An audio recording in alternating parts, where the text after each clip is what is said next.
Հարգելի գործընկերներ, նախագծով առաջարկում է փոփոխություններ եւ լրացումներ կատարել Հայաստանի Հանրապետության քրեական օրենսգրքում եւ Հայաստանի Հանրապետության քրեակատարողական օրենսգրքում։ Ըստ էության բովանդակային փոփոխության առաջինից երկրորդ ընթերցման շրջանակներում նախագիծը չի ենթարկվել, զուտ չծանրաբեռնելով զեկույցս նորից ուրեմն նախագծի կետերի վերայով չանցնելու նպատակով պետք է ասեմ, որ նախագիծը միտված է պայմանական վաղակետ ազատման ինստիտուտի արդյունավետության բարձրացմանը եւ մենք գտնում ենք, որ սա մի կողմից մոտիվացիոն լավ գործիք է այս ինստիտուտի լավ զարգացումը, մյուս կողմից նաև սա ինչու ոչ գործիք է քրեակատարողական հիմնարկների ծանրաբեռնվածությունը թոթափելու համար եւ մեր քաղաքականությունը հենց միտված է պայմանական վաղակետ ազատման ինստիտուտի լավարկմանը եւ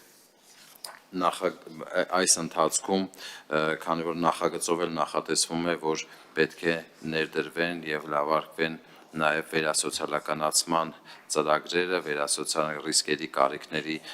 գնահատման վրա հիմնված ուրեմն այդ աշխատանքները, որոնք տարվում են ազատազրկված անձանց հետ, մենք ունենք արդեն որոշակի ժամկետ դրված պիլոտային ծրագիր, որը իրականացում է քրեակատարողական հիմնարկներում եւ նախագծի օրենքի ուժի մեջ մտնելուց հետո արդեն նոր կարգով պետք է քրեակատարողական ծառայությունն էլ պրոբացիայի ծառայությունն էլ իրենց զեկույցները ներկայացնեն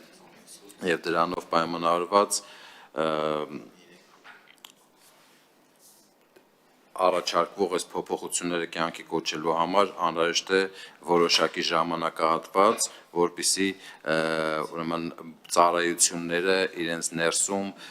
վերապատրաստումներ իրականացնեն եւ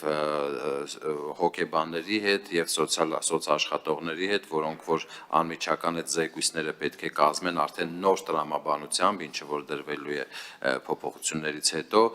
եւ այս առաջինից երկրորդ ընթերցմամբ մենք առաջարկում ենք, որպեսզի անցումային դրույթներով ուժի մեջ մտնելու ուրեմն ժամկետը մենք հետաձգենք մինչև սեպտեմբերի 1-ը, այսինքն մոտ 2 ամիս լրացուցիչ ժամանակ ունենանք, որպեսզի այս վերապատրաստումները պատշաճ իրականացնենք եւ սեպտեմբերի 1-ից արդեն նոր ձևաչափերով պայմանական վաղակետ ազատման համար դատան ներկայացվելու այդ զեկույցները ներկայացվեն։ Թիվ ես ուրեմն լիագումար նիստում, եթե թույլ կտաք, թարմացված թիվ կներկայացնեմ լիագումար նիստում, պարտադիր, ես կարող եմ ասել հետևյալը, որ 2025 թվականին մենք ունեցել ենք ավելի շատ դեպքեր, քան նախորդ տարիներին, իսկ 2026 թվականի առաջին 5 ամիսների ընթացքում մենք մոտ կրկնակի անգամ ավելի շատ պայմանական վաղակետ ազատումներ ենք ունեցել, քան 2025 թվականը։ Այսինքն անգամ առանց այս օրենսդրական փոփոխությունները մեր աշխատանքի արդյունքում, դրա վրա ավելի շատ ռեսուրս դնելու արդյունքում մենք այդ թվերով շոշափելի տեսնում ենք, որ ես խոստանում եմ ձեզ արդեն նորից թարմացված կներկայացնեմ լիագումար նիստին, բայց համոզված ենք, որ այս փոփոխությունների ուժի մեջ մտնելու պայմաններում ավելի արդյունավետ է լինելու այդ աշխատանքը, որովհետև սրա արդյունքում համ ավելի իրատեսական զեկույցներ ենք մենք ունենալու, իրատեսական ինչ առումով այն հանգամանքները ավելի արժևորելով, ինչը որ արժևորվում է դատարանների կողմից, քանի որ բոլորս գիտենք, վերջը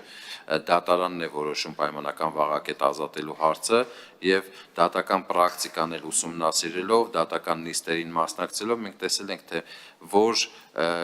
որ հատվածներում է, որ որոշակիորեն թերացում ունեն կամ որ հատվածներում է, որ մեր կատարած աշխատանքը կամ մեր գնահատականները դատարանների համար այդքան էլ ընդունելի կամ ընկալելի կամ հասկանալի չեն, Դրանով պայմանավորված արդեն մենք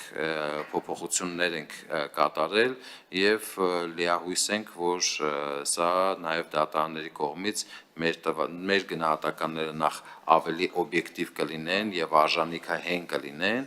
եւ դա էլ ավելի ընկալելի կլինի այս դատարանների համար եւ ընդունելի կլինի նաեւ դատախազության համար, քանի որ այդ հարցի քննարկման շրջանակներում դիմացի կողմը ըստ էության դատախազությունն է, որ առարկությունն է ներկայացնում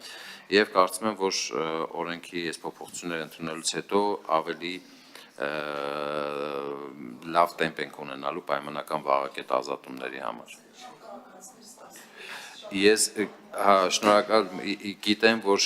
շատ միշտ ներողություն խնդրում էլի, որ գիտեմ, որ բարբերաբար այդ հարցադրումները լինում են եւ համաներման համար եւ պայմանական վաղակետի ազատման ինստիտուտի տեսանկյունից մեր մոտեցումը այն է, որ համաներումը պետք է լինի դա ծայրահեղ միջոց եւ որովհետեւ պայմանական վաղակետ ազատման ինստիտուտն է այն լավագույն տարբերակը, որը միտված է հենց կոնկրետ անձնավորված արժանինքներով իր վերասոցիալականացման արդյունավետությամբ պայմանավորված ի տարբերություն դրա համաներումը դա այդքան էլ առնվազն անձնավորված չի եւ արժանիքահեն գործիք չի։